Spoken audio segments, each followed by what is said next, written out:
নমস্কার।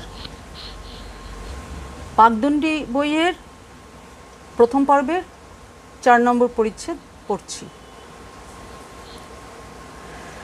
বড় মাসিমা লোকটি সাধারণ লোকদের থেকে একটু আলাদা ছিলেন।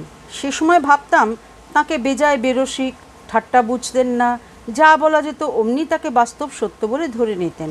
পরে বুঝেছিলাম ছোটবেলায় যে স্নেহের পরিবেশে সব মানুষের ছেলে মেয়েদের বড় হওয়া উচিত, বড় মাসিমা তার কিছুই পাননি। ৫ বছর বয়সে মাকে হারিয়ে ২০ বছর বয়সে বিয়ে পাশ করে সুরেন্দ্রনাথ মৈত্রের সঙ্গে বিয়ে হওয়া অবধি মধ্যিখানের অতগুলো বছর স্নেহশূন্য বোর্ডিংয়ে কেটেছিল। সেখানে শারীরিক যত্ন পেয়েছিলেন, শিক্ষা পেয়েছিলেন, কিন্তু বড়দের ভালোবাসা পাননি। তবে বন্ধুবান্ধব অনেক জুটেছিল। পরে দেখেছিলাম কলকাতার শিক্ষিত সমাজের এমন মানুষ কম ছিল মাসিমা যাদের চিনতেন না। সবাই তাঁকে শ্রদ্ধা করত, ভালোবাসত, কিন্তু আমরা ভাবতাম কাঠখোট্টা। নিজের মেয়েকে ছাড়া কাউকে আদর করতেন না, মিষ্টি মিষ্টি কথা বলতেন না। তবে মাকে যে বড্ড ভালোবাসতেন সেটা আর বলে দিতে হতো না। ভারী জ্বালাতনও করতাম। তরতর করে বাঁদরের মতো একটি নাশপাতি গাছে উঠতাম, বাকি দুটিতে সুবিধা করতে পারতাম না। অমনি নোটনকে নিয়ে গাছতলায় এসে মাসিমা বলতেন, ওরে নুটুর জন্য একটা ভালো দেখে পেরে দিস তো। নুটু শুনেই পিত্তি জ্বলে যেত। তার ওপর সরোজ আরও ২ বছরের ছোট, তার নাম করছেন না বলে আরও রেগে যেতাম। সরোজের তখনও হয়তো ১.৫ বছর বয়স, নাশপাতির ওপর আগ্রহ নেই। তবু ভালো দেখে একটা নাশপাতি পেরে মাসিমাকে ডেকে বললাম, এটা দেবো? ভালো মনে হচ্ছে। মাসিমা বললেন, ভালো হলে দে, নইলে নয়। বলতাম, দাঁড়াও দেখছি বলে এক কামড় দিয়ে আবার বলতাম, খুব ভালো, এই নাও ধরো বলে ছুঁড়ে ফেলতাম। জানতাম আমার মুখেরটা কখনোই নোটনকে দেবেন না, যদিও আমরা অকাতরে পরস্পরের মুখেরটা খেতাম। মাসিমা আমাকে বকতেন। তাই শুনে ঘর থেকে মা বেরিয়ে আসতেন। অমনি আমি ৩-৪টে ভালো ফল ছুঁড়ে দিয়ে গাছের আরও মগডালে চড়ে ফল বাঁচতে ব্যস্ত হয়ে পড়তাম। মাকে ভয় করতাম না, বেজায় ভক্তি করতাম আর ভয়ঙ্কর ভালোবাসতাম। মা মুচকি হেসে আবার ঘরে ঢুকে যেতেন। আশ্চর্য মানুষ ছিলেন আমাদের এই মাটি। আমাদের ৫ ভাই বোনকে তার ওপর বাড়তি আরও জোনা দুইকে দিব্যি সুন্দর মানুষ করে দিয়ে গেলেন, কাউকে চর চাপড়টা পর্যন্ত না দিয়ে। হয়তো ভাবতেন সে কাজটি বাবার হাতে স্বচ্ছন্দে ছেড়ে দেওয়া যায়। কাউকে না বলতে অবশ্যই আমাকে বোঝায় না। মার হাতে চর কানমোলা খাবার গৌরব আমার একার ছিল। একবার স্নানের ঘরে বন্ধও করে রেখেছিলেন। সেবার কল্যাণকে পিটিয়েছিলাম, খুব জল ঘেঁটেছিলাম, সাবান গুলে হাত দিয়ে চোঙা বানিয়ে বুদবুদ উড়িয়েছিলাম। লাল নীল রামধনুর রং ধরে সেগুলো ঘরময় উড়ে বেরিয়েছিল। বাইরের দরজার চৌকাঠে ফিকে হলুদ, ফিকে গোলাপি, ছাই রঙের ছোট্ট ছোট্ট ব্যাঙের ছাতা দেখেছিলাম।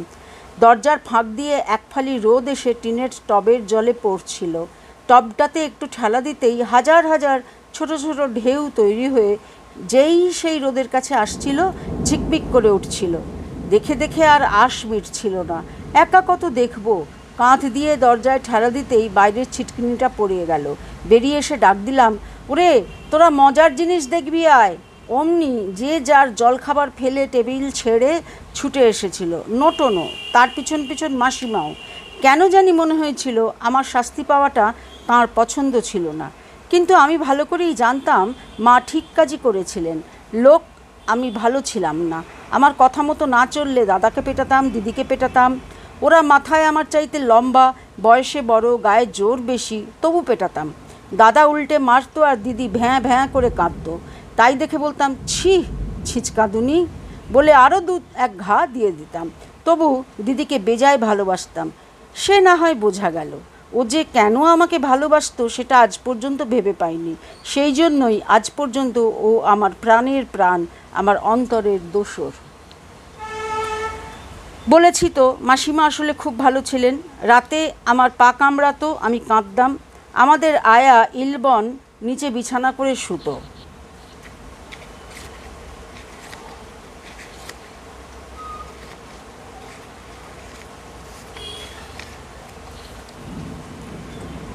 তাকে বলতাম, ও ইলবন আমার পা টিপে দাও, বড্ড ব্যথা করছে। ইলবন বলতো, পায়ে এঁটে দড়ি বেঁধে পা টান করে শোও, ব্যথা সেরে যাবে। কিছুতেই উঠতো না, কিন্তু মাসিমা উঠতেন। শীতের রাতে গরম বিছানা ছেড়ে এসে আমার পা টিপে দিতেন। আমি ঘুমোলে তবে আবার শুতে যেতেন। এর অনেককাল পরে আমার আদরের ছোটো মাসিমা 42 বছর বয়সে পাটনায় মারা গেলে বড় মাসিমা তাঁদের বাড়িতে একখানা চিঠিও লেখেননি। ছোটো মেসোমশাই দুঃখ করে আমাকে লিখেছিলেন, তখন আমি কলেজে পড়ি। বড় মাসিমার সঙ্গে দেখা হতেই সে কথা বলেছিলাম। তাঁর চোখের কোণে জল দেখলাম। বললেন, ওরে, আমি ছোটোবেলায় ভালোবাসার কথা শুনিনি বলে দুঃখ কিংবা ভালোবাসা প্রকাশ করতে শিখিনি। বড্ড দুঃখ হয়েছিল। মনে হয়েছিল এ কেমন দুঃখী যে ভালো করে কাঁদতেও শেখেনি। চমৎকার গানের গলা ছিল বড় মাসিমার, নোটনও সেটি পেয়েছিল। আমার বড় মেসোমশাই সুরেন মৈত্র যেমন ভালো গান গাইতেন তেমনি ভালো লিখতেন। সুরেশ্বর শর্মা নামে তাঁর কবিতা প্রবাসী ইত্যাদি কাগজে বেরুত। রবীন্দ্রনাথের ভক্ত ছিলেন। PEN-এর সভ্য, সব গাইয়ে আঁকিয়ে লিখিয়েদের পরম বন্ধু। ওদিকে বিজ্ঞানের ছাত্র এবং অধ্যাপক সত্যেন্দ্রনাথ বসু, মেঘনাথ সাহা, জ্ঞান ঘোষ, ধূর্যটি প্রসাদ মুখোপাধ্যায়, এঁরা সব মেসোমশাইয়ের ভক্ত ছাত্র ছিলেন। তাঁর বাড়িতেই এদের সঙ্গে আমার প্রথম দেখা হয়েছিল। মেসোমশাই বিদেশি কবিদের রচনার তর্জমা করতেন বাংলা কাব্যে। আশ্চর্য ভালো লেখা, 3-4খানি বইও বেরিয়েছিল। তার মধ্যে ব্রাউনিং পঞ্চশিকা আর জাপানি ঝিনুকের নাম না করে পারছি না। দ্বিতীয় বিশ্বযুদ্ধের সময় 67 বছর বয়সে হৃদরোগে তাঁর মৃত্যু হয়েছিল। দুঃখিত। আমিও একজন ব্যথার ব্যথী, রসের রসিক, আজন্মের বন্ধু হারিয়েছিলাম। তাঁর কাছে কত যে ভালোবাসা পেয়েছি সে আর গুণে বলা যায় না। আমার কৈশোরে ও প্রথম যৌবনে শিবপুরের ইঞ্জিনিয়ারিং কলেজে তাঁর কোয়ার্টারে নোটনের সস্নেহ সঙ্গতে মাসিমার যত্নে আর মেসোমশাইয়ের সান্নিধ্যে ছুটির পর ছুটি কাটিয়েছি। তাঁর হৃদয়ের একরকম উদারতা ছিল, যাতে তিনি যেমন গুণগ্রাহী তেমনই বিচক্ষণ সমালোচক হয়ে উঠেছিলেন। কোনো ভালো জিনিসকে তিনি অশ্রদ্ধা করতেন না, তা মতের যতই অমিল থাকুক। বাড়িতে দেয়াল ভরা বইয়ের আলমারি ছিল, তার বেশিরভাগ ইংরেজি বইয়ে ঠাসা। আমার মন গড়ে তুলতে এই মেসোমশাইয়ের অনেকখানি হাত ছিল। বলতেন, তোমার উচিত ছিল আমার মেয়ে হয়ে জন্মানো। তা কিন্তু নয়। আমার ওই তীক্ষ্ণ বুদ্ধি, অসহিষ্ণু রাগী বাবা ছাড়া কেউ আমার বাবা হতে পারত না।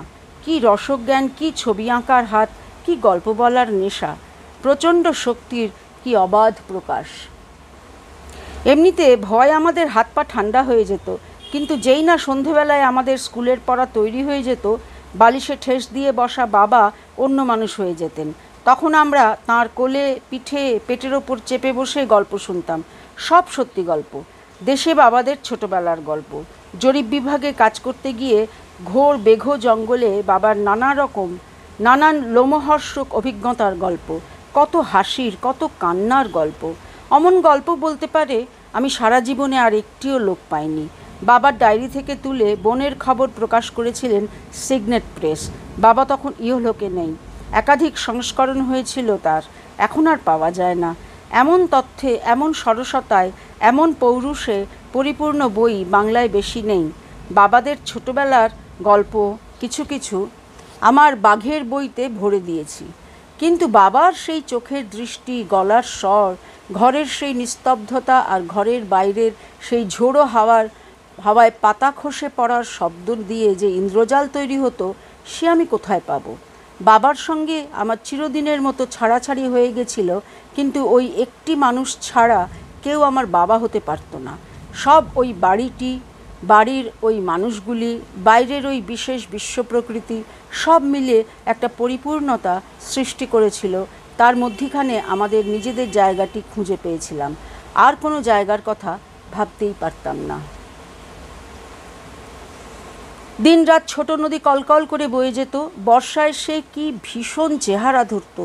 তীর ছাপিয়ে, পাথর ডুবিয়ে, ফেনা ছড়িয়ে গর্জন করে ছুটে যেত। আবার বৃষ্টি থামলেই আস্তে আস্তে জল নেমে যেত। তখন দেখতাম এখানে ওখানে পাহাড়ের খাঁজে, পাথরের গর্তে জল আটকা পড়ে ছোট বড় পুকুর তৈরি হয়েছে। তাতে ছোট মাছরা খেলা করছে। মুগ্ধ হয়ে দেখতাম। তারপর দিন জল আরও শুকিয়ে যেত, পুকুর আরও ছোট হতো, মাছদের জায়গা কমে যেত। আরও দুদিন যেতেই পুকুরের জল শুকিয়ে যেত, মাছরা মরে যেত, পচা দুর্গন্ধ বেরোতো। আমাদের সে কি দুঃখ। নদীর ধারে ধারে একটুখানি জায়গা, তার পাশ দিয়েই আমাদের বাড়ির ঢালু জমি উঠে গেছে। সেইখানে নদীর ধারে নিচু একটা গুহা মতো, তার ভিতর উঁকি মেরে দাদা বলল, কি জানি চকচক করছে। দেখলাম একটা নয়, দুটো চকচকে জিনিস, ধনরত্ন হয়তো।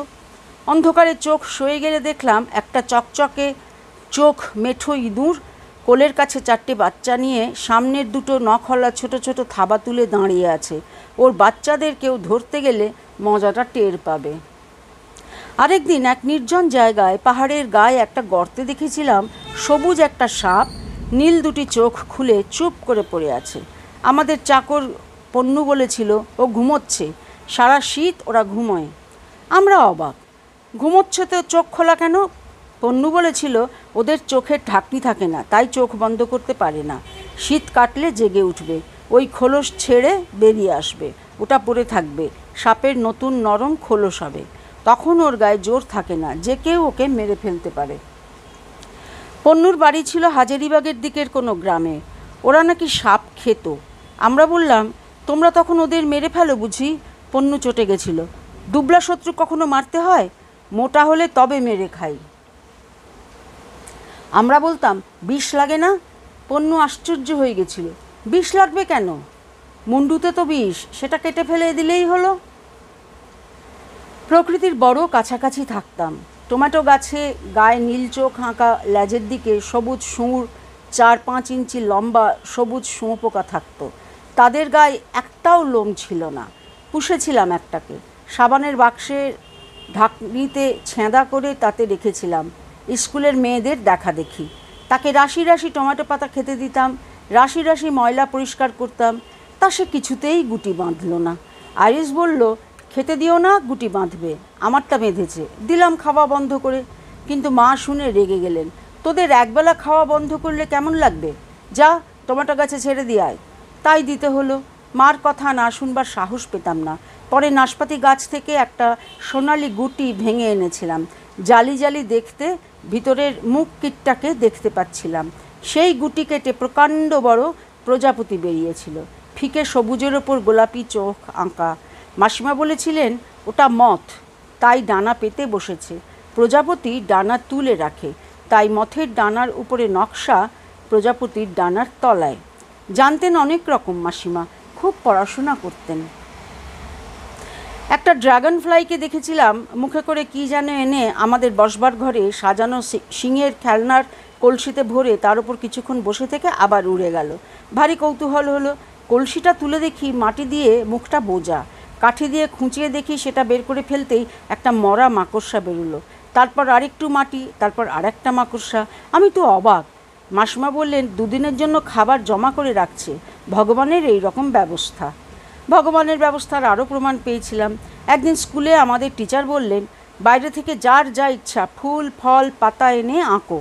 আমি পাথরের খাঁজ থেকে একটা সিলভার ফার্নের গাছ উপড়ে আশ্চর্য হয়ে দেখলাম প্রত্যেকটা সুতোর মতো মিহি শিকড়ের আগায় একটা ছোট্ট টুপি পরানো।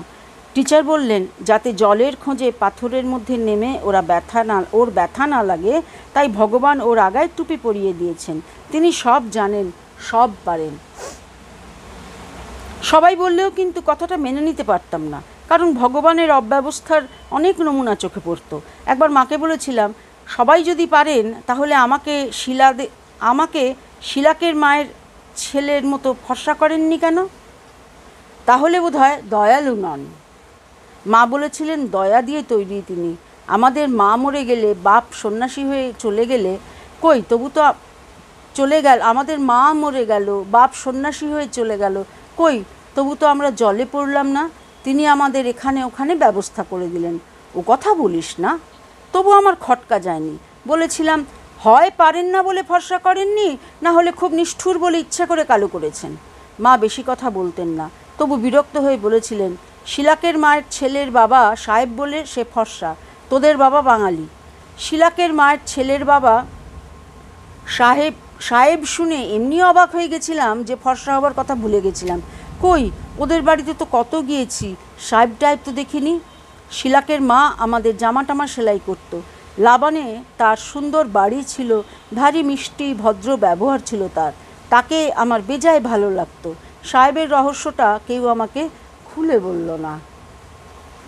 এখন জানি ওদের ছিল মাতৃপ্রধান দেশ, মাতৃপ্রধান জাত। মায়ের পরিচয় ছেলে মেয়ের পরিচয় ছিল। অবাঞ্ছিত শিশু বলে কোনো কিছু না ছিল না ওদের। সব শিশু বাঞ্ছিত শিশু। সে জন্মালেই তার মা নিজের নাম ছেড়ে দিয়ে তার মা বলে পরিচিত হতো। বাপের সম্পত্তি পেত মেয়েরা কিংবা তাদের ছেলেরা। অবশ্যই কাজকর্ম বেশিরভাগ করতো মেয়েরা, পুরুষরা বড় শৌখিন ছিল। রাস্তায় পাথর ভাঙার কাজ করত মেয়েরা, অথচ তারা রোজ পেত 4 আনা পয়সা, পুরুষরা পেত 6 আনা 8 আনা। সেখানে পয়সা দেবার মালিক ছিল সভ্যভব্য শিক্ষিত মানুষরা কিনা। এতদিনে হয়তো ওখানকার হালচাল সব বদলে গেছে। 60 বছর কি কারো একভাবে চলতে পারে? ভয়ঙ্কর ভালোবাসতাম জায়গাটাকে। নদীর ওপারে লুম্পারিং পাহাড়ের ফায়ার লাইনের ঘাস জমি। ছুটির দিনে মাঝে মাঝে দুপুরের খাবার আগে আমরা বড়রা 5 জন নদী পার হয়ে ফায়ার লাইন বেয়ে উঠতাম। কোনো পথ টথ ছিল না, সোজা খাড়া উঠে যেতাম। দেখতে দেখতে অনেকটা উপরে পৌঁছে যেতাম। সেখান থেকে আমাদের বাড়িটাকে ছোট্ট খেলনার বাড়ি মনে হতো। দেখতাম নাশপাতি গাছের তলায় মাসিমা, নোটন, ছোট্ট সরোজ দাঁড়িয়ে আমাদের পাহাড় চড়া দেখছে। ফায়ার লাইনটা একেবারে ন্যাড়া হলেও ভারী আশ্চর্য জায়গা। নদী পার হয়েই দেখতাম কেমন মোলায়েম দেখতে কালচে সব পাথরের টুকরো, অনেকটা মোমবাতির গা দিয়ে গড়িয়ে পড়া গলা মোমের মতো চেহারা। কেউ বলেছিল এগুলো নাকি লাভার টুকরো। আগে এখানে সব আগ্নেয়গিরি ছিল, এখন নিভে গেছে। তারই গলন্ত পাথর জমে শক্ত হয়ে পড়ে আছে। পাহাড়টা বাস্তবিকই অদ্ভুত। জোরে পা ফেললে মনে হতো জায়গায় জায়গায় ফাঁপা। বর্ষায় কোথাও কোথাও ওপরের মাটি বসে যেত। তলাকার হলদে হলদে কালচে মাটি বেরিয়ে পড়ত। সে মাটিগুলো বেজায় তেলতেলা, জুতোর তলায় চটচট করত। আমরা বলাবলি করতাম ওখানে মাটির নিচে তেলের খনি আছে। সত্যি আছে হয়তো। পোলো গ্রাউন্ডের ওদিকে একটা নদী বয়ে যেত। তার জল থেকে আমাদের স্কুলের বড় মেয়েরা একেবারে শিশিতে ভরে ঝকঝকে পাড়া এনেছিল। আছে হয়তো তারও খনি। তবে সে নদীটা যে ঠিক কোথায় সে আর এখন মনে নেই। বড় ভালো এই পৃথিবীটা, আশ্চর্য জিনিস দিয়ে ঠাসা। সরল গাছে একরকম বিকট শুঁয়োপোকা গাছের সঙ্গে গায়ের রং মিলিয়ে থাকতো। তাদের গায়ে কাঠি ছোঁয়ালে ফ্যাঁস করে একটা শব্দ হতো। পিঠে সারি সারি খুদে ঢাকনি খুলে যেত। তার মধ্যে থেকে 3টে করে লোম বেরুতো। তার আগায় আঠা মতো লাগা। সে আঠা নাকি ভারী বিষাক্ত। শুঁয়োপোকারও শত্রু ঠেকাবার ব্যবস্থা করে রেখেছেন ভগবান। হিন্দুরা ঠাকুর দেবতাকে ভক্তি করে। ব্রাহ্মণরা মন্দিরে গিয়ে দেখা যায় না, ছোঁয়া যায় না এক ভগবান, তাঁর উপাসনা করতো। আমার ভক্তি টক্তি হতো না। মাঘোৎসবের সময় যখন প্রার্থনা হতো আমি আস্তে আস্তে বেঞ্চিতে পা ঠুকতাম। কিন্তু যখনই চারিদিকে চেয়ে দেখতাম গাছপালা, ফুল ফল, নদী, ঝর্ণা, পোকা, পাখি, নীল আকাশ, আর তার বুকে আঁকা রূপলি হিমালয়, আর হাতের কাছে এই আমাদের বাড়ি, মা বাবা, ভাই বোন, বন্ধুবান্ধব, কি এক গভীর নিশ্চিন্ত আনন্দে মন ভরে যেত। আজ পর্যন্ত কোনো আনুষ্ঠানিক ক্রিয়াকর্মে আমার মন সায় দেয় না। এ সমস্ত ঘটনার সময় মেসোমশাইকে চোখে দেখিনি। আমরা যখন কলকাতায় গিয়েছিলাম তিনি বোধহয় সেই সময়ই বিলেত যান। যতদূর মনে হয় ফিরেছিলেন 1916 সালে IES হয়ে। তাঁর ফেরার আগে পর্যন্ত মাসিমারা আমাদের কাছে ছিলেন। একদিনের জন্যও মনে হতো না তাঁরা বাইরের লোক। এরও অনেক পরে আমার যখন 17 বছর বয়স, মেসোমশাই আমার অটোগ্রাফ খাতায় লিখে দিয়েছিলেন, গ্রামোফোনের চাকতিখানার নানান রেখার ফাঁকে সুরের পাখি গুটিয়ে পাখা লুকিয়ে যেমন থাকে, তেমনি তোমার খাতার পাতায় হিজিবিজি লেখায় আমার গানের মৌন তানের সুরের লিপি ঘুমায়। যদি সে ঘুম ভাঙতে পারো খুলে যাবে কান, শুনতে পাবে জ্বরের ফাঁকে পরমাণুর গান। আমি হয়তো সেই ছোট্ট বয়সেই গাছপালায়, ফুলে ফলে, হাওয়ায়, নদীর জলে, আকাশে বাতাসে, দূরের পাহাড় পর্বতে সেই পরমাণুর গান শুনবার জন্যই কান পেতে থাকতাম। চারদিকের পাহাড়, বন, ঝর্নার ধারে চড়িভাতি করা হতো। কি যে ভালো লাগতো বলতে পারি না। একবার আমরা লাইকার পিকে পিকনিক করতে গেলাম। অনেকটা ওপরে উঠতে হলো। ঠিক আগেই ভারী এক পশলা বৃষ্টি হয়ে গেছিল। তখনও সরল গাছের ছুঁচলো পাতা বেয়ে টুপটুপ করে জল পড়ছিল, লুচি মাংস ভাগ করা হচ্ছিল। হঠাৎ চারিদিকে চেয়ে দেখি আকাশটা ধোয়া মাজা নীল ঝকঝক করছে, আর তার তলায় মাইলের পর মাইল সারি সারি সাজানো ঘন সবুজ গাছে ঢাকা পাহাড়ের পর পাহাড়। শুধু দুটি পাহাড় ছিল, তাতে একটিও গাছ নেই। বনের মধ্যে কু কু পাখি ডাকছিল, কোকিলের মতো মিষ্টি ডাক। শিলং থেকে চলে এসে অবধি এ ডাক আর শুনিনি।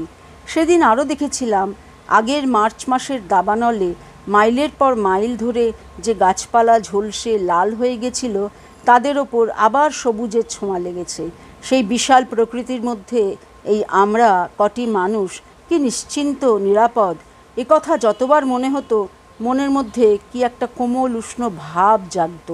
কথায় তাকে প্রকাশ করা এখন পর্যন্ত শক্ত, আর তখন তো গলা অবধি কথায় সে মুখ দিয়ে আর ঝরত না। তবু আমি ঠোঁট ফাঁক করলেই মা মাসি ধমক দিয়ে বলতেন, জ্যাঠামি করো না।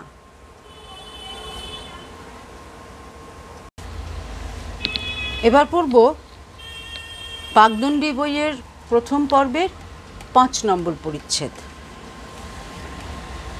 1914 সাল, 6 বছর বয়স। পড়ি কিন্ডারগার্টেনে। ইংরেজি, অঙ্ক, ছবি আঁকা, নেচার স্টাডি আর রঙিন রেশমি সুতো দিয়ে কার্ডবোর্ডে আঁকা ছবি সেলাই, হলদে কেটলি, গোলাপি টিকটিকি, এইসব ভয়ানক ভালো লাগতো। আস্তে আস্তে স্কুল অভ্যাস হয়ে গেল। সকাল 9টা থেকে বেলা 3টে, মধ্যিখানে 12টা থেকে 12:30 টিফিনের ছুটি। তখন ক্লাসে বসে থাকা বারণ। পড়ার নিয়ম ভালোই বলতে হবে। দিদিকে আমাকে আলাদা বসিয়ে কয়েক মাসের মধ্যে ইংরেজিতে রপ্ত করে দিল। বছর শেষ হবার আগেই আমরা গড়গড় করে ইংরেজি বলতাম। বছরের শেষে আমাদের একটা ক্লাস ডিঙিয়ে স্ট্যান্ডার্ড 1-এ তুলে দিল। তখন আর আলাদা বসানো নয়। ততদিনে কয়েকজন বন্ধুবান্ধব জুটেছিল, আরও কটি বাঙালি মেয়ে জুটেছিল। প্রায় সবাই আমাদের চেনা। 10 বছরের নিচে ছেলেরাও পড়তো, বোর্ডিংয়েও থাকতো। তারা প্রায় সবাই খুব ভালো ছিল। মেয়েগুলোর মধ্যে কেউ কেউ আমাদের নেটিভ নিগার বলতো, ব্ল্যাকই বলতো। টিচারদের মধ্যেও কেউ কেউ নিগার না বললেও ভারী অসম্মানজনক ব্যবহার করতেন। রাগে আমার গা জ্বলে যেত। মাকে জিজ্ঞাসা করলে বলতেন, নেটিভ তো খারাপ কথা নয়, নেটিভ মানে এই দেশে যাদের জন্ম।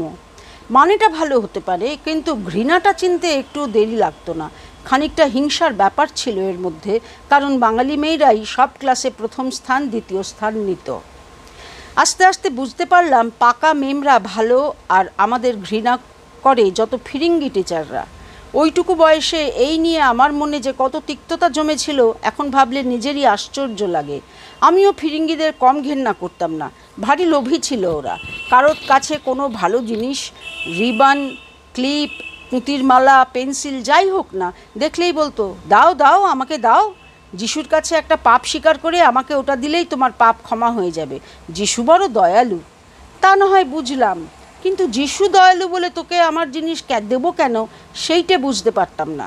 তাছাড়া সেরকম পাপটাপের কথা মনেও পড়তো না। বাবা পাপের জায়গা রাখলে তবে তো। কিছু করলাম কি না করলাম এক চড়ে ভূত ভাগিয়ে দিতেন।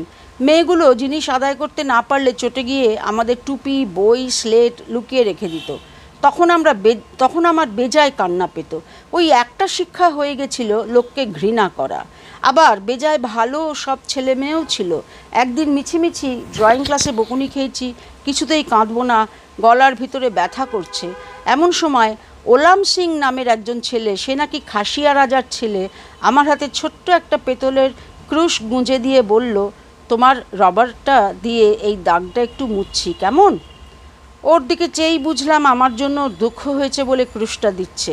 বলা বাহুল্য, দুজনার মধ্যে কেউই খ্রিস্টান ছিলাম না। খ্রিস্টান না হলেও বেজায় যিশুভক্ত হয়ে উঠেছিলাম দিদি আর আমি। রোমান ক্যাথলিকরা ধর্ম জিনিসটাকে রূপ রস দিয়ে এমন সুন্দর করে ঘিরে রাখে যে ভক্ত না হয়ে উপায় ছিল না। ফিরিঙ্গি মেয়েরা গলায় চওড়া নীল রিবনে সেন্টদের নাম লেখা দস্তার, মেডেল, পেতলের ক্রুশ ইত্যাদি ঝুলিয়ে রাখত। আমাদেরও বড্ড ইচ্ছা করত, কিন্তু বাড়িতে যে ওসব চলবে না সেটা ভালো করেই জানতাম। চমৎকার সব সোনালি পাড় দেওয়া ছবি রাখত মেয়েরা ওদের প্রেয়ার বুকের পাতায় পাতায়। আমি আর প্রেয়ার বুক কোথায় পাবো? একটা বিস্কুটের টিনে অনেক ছবি জমিয়েছিলাম। কি সুন্দর যিশুর মায়ের মুখ! তাঁর দুঃখে আমাদের বুক ফেটে যেত। কত যে চমৎকার সব গল্প বলতেন নানরা, মুগ্ধ হয়ে শুনতাম। ভগবানের জন্য কত বেদনা সয়েছিলেন সেন্ট রাক, কিন্তু মা মেরির মতো কেউ নয়। আজ পর্যন্ত যিশুর প্রেমের মন্ত্রের প্রতি আমার গভীর শ্রদ্ধা। মাদার মার্গারিটা একদিন বাইবেল থেকে বলেছিলেন, চাইলেই লাভ করবে, খুঁজলেই পাবে, দরজায় ঘা দিলেই দরজা খুলে যাবে। কি যে ভালো লেগেছিল কথাগুলো, বলতে পারি না। তার উপর স্কুল বাড়ি আর বোর্ডিংয়ের মধ্যিখানে কতগুলি ঘর ছিল, তাতে নানরা থাকতেন। তারই পাশে ছিল চ্যাপেল, প্রার্থনার ঘর। সেখানে খ্রিস্টান অখ্রিস্টানের অবাধ গতি। সে যে কি চমৎকার জায়গা, সে আর কি বলবো। মেঝের ওপর পুরো গালচে, চারিদিকে সুন্দর সব মূর্তি, ছাদ থেকে ঝাড়বাতি ঝুলছে, বেদির ওপর সোনালি রূপলি সব সামগ্রী। যেদিকে চোখ ফেরানো যায় কেবলই যিশুর মুখ। মায়ের কোলে ছোট্ট যিশু, পণ্ডিত সমাজে কিশোর যিশু, শেষ রাতে শিষ্যদের নিয়ে টেবিলে বসে আছেন যিশু, আর সব চাইতে বেদনাময় কাঁটার মুকুট পরে ক্রুশ কাঁধে যিশু, তারপর ক্রুশবিদ্ধ যিশু। কি যেন একটা সুগভীর ভাবে আকণ্ঠ ভরে যেত। ছোট বড় ফুলদানিতে ফুলের গোছা, ধূপধুনোর গন্ধ। নানদের দীক্ষার দিনে তাঁদের জন্য প্রার্থনা হতো। আমরা ফুল নিয়ে যেতাম তাঁদের দেবার জন্য। বলতেন, যাও চ্যাপেলে গিয়ে দিয়ে এসো, তবেই সবচাইতে ভালো হবে। চ্যাপেলের দরজা বন্ধ থাকতো, কিন্তু ঠেললেই নিঃশব্দে খুলে যেত। একজন নান অমনি এগিয়ে আসতেন, তাঁর হাতে ফুল দিতাম, তিনি আমাদের কপালে এক ফোঁটা জর্দান নদীর জল ছুঁয়ে দিতেন। মন ভরে যেত। মাঘোৎসবের সময় ব্রাহ্মদের শুধু ফুল দিয়ে সাজানো ন্যাড়া মন্দিরটাতে আকর্ষণীয় কিছু পেতাম না। কলকাতি পাড়ার দুর্গাপুজোর সময় ঠাকুরকে ঘিরে ঢাক ঢোল পেটানোর মধ্যে রংরস থাকলেও চ্যাপেলের সেই নিবিড় শান্তির লেশমাত্র পেতাম না।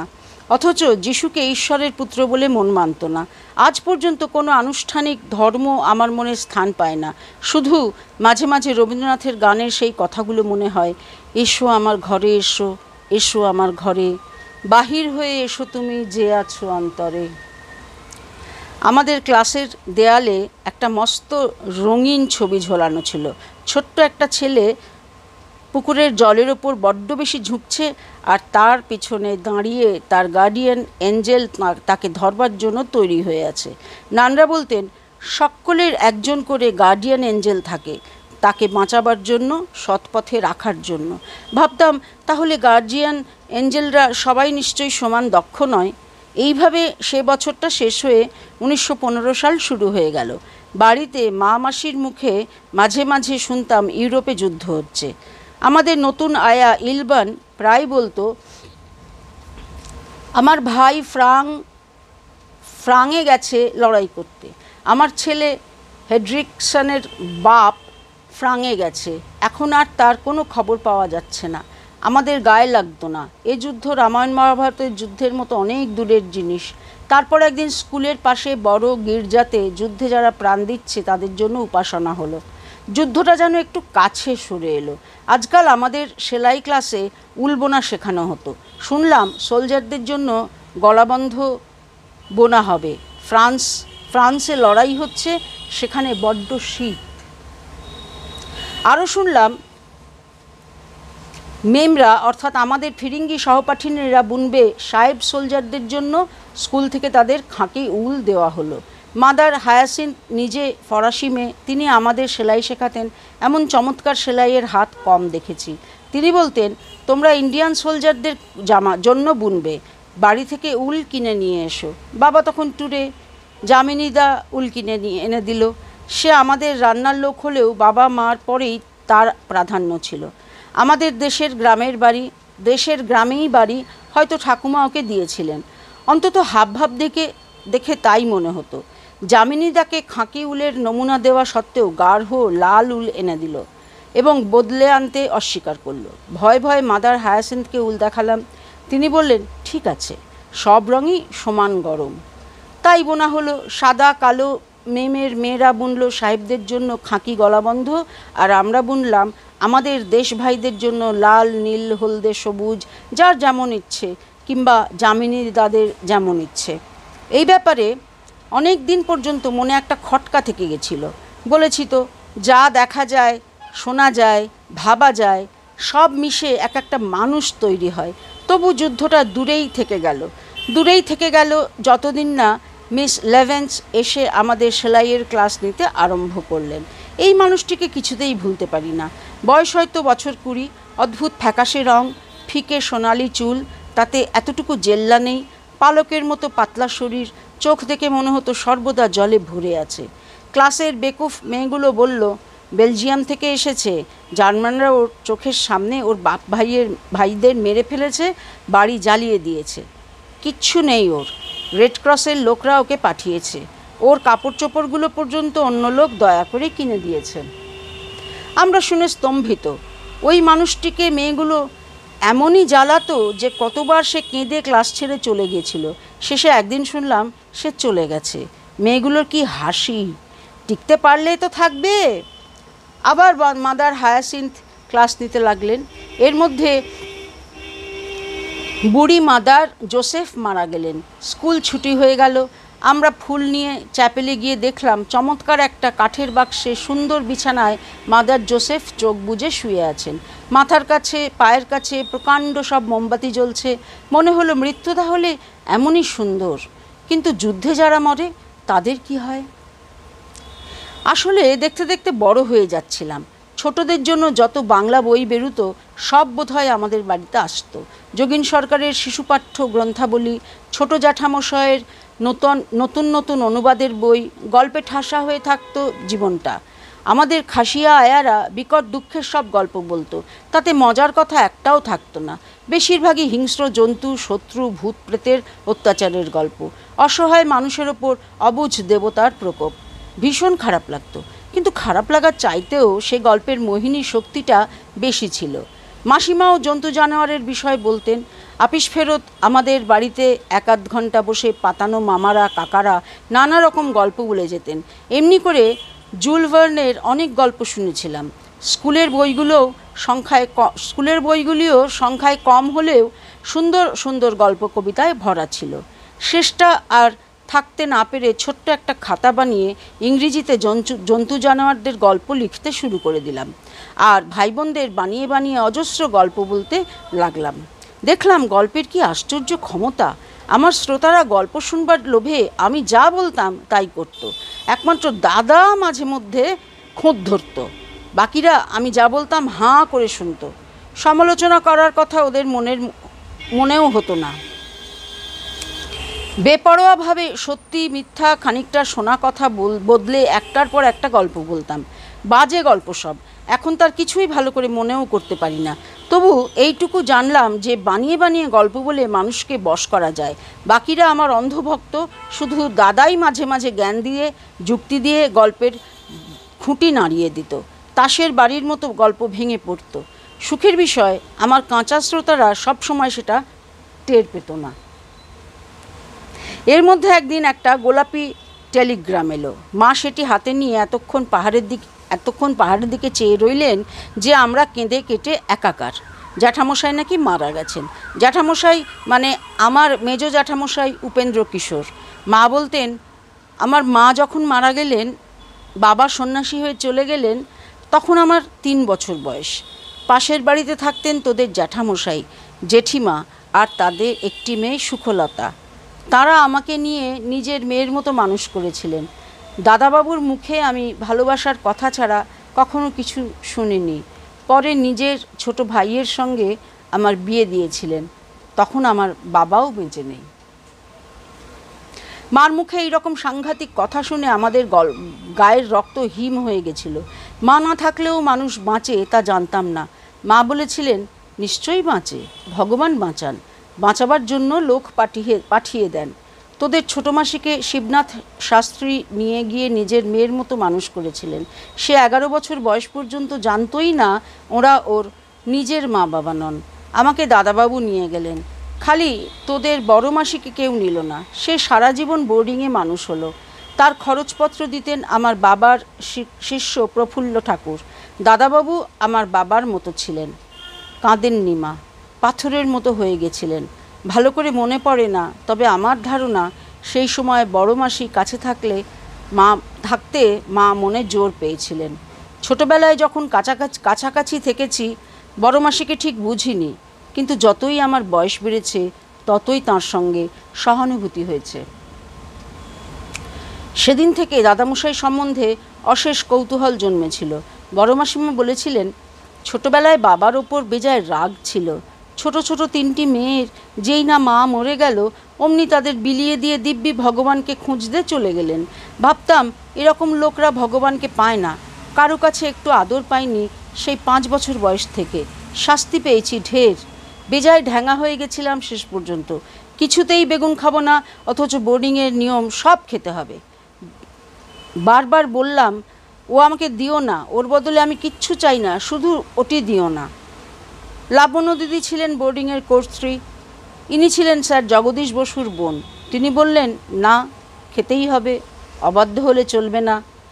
দিল আমার পাতে, দেবামাত্র তুলে মাটিতে ফেলে দিলাম। শাস্তি হলো 7 দিন নুন ভাত। 7 দিন দুবেলা নুন ভাত খেতাম। তারপর আবার আমার পাতে বেগুন দেওয়া হলো। সঙ্গে সঙ্গে আবার তুলে মাটিতে ফেলে লাবণ্য দিদির মুখের দিকে চাইলাম। আশ্চর্য হয়ে একটু চেয়ে রইলেন, তারপর বললেন, থাক, ওকে মাছ দাও। এমনই লড়াই করে বড় হয়েছি বলে কাউকে আদর করতে জানি না। কথাটা ঠিক নয়। আদর করতে জানতেন বই কি, কিন্তু সেটাকে বাইরে দেখাবার ক্ষমতা হারিয়ে ফেলেছিলেন। আমরাও ছোটো মাসির গলা জড়িয়ে ঝুলতাম, মন্না বলে ডাকতাম, কিন্তু বড় মাসিকে কখনো আদর করেছি বলে মনে পড়ে না। এখন বড় খেদ হয়। 1952 সালে আমার মা মারা যান 67 বছর বয়সে। বড় মাসিমা গেলেন তার পরের বছর 70 বছর বয়সে। শোকে ক্লিষ্ট, সঙ্গীহীনা। একটা মানুষ বোধহয় কষ্ট পেতেই জন্মায়, কিন্তু বড় মাসিমার মুখে কোনো দুর্বলতার চিহ্ন দেখা যেত না।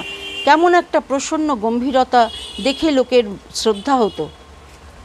কখনো কারো নিন্দা করতেন না, গুণগ্রাহী, সত্যিকার ইন্টেলেকচুয়াল, কিন্তু সে দিকটাও প্রকাশ পেত না।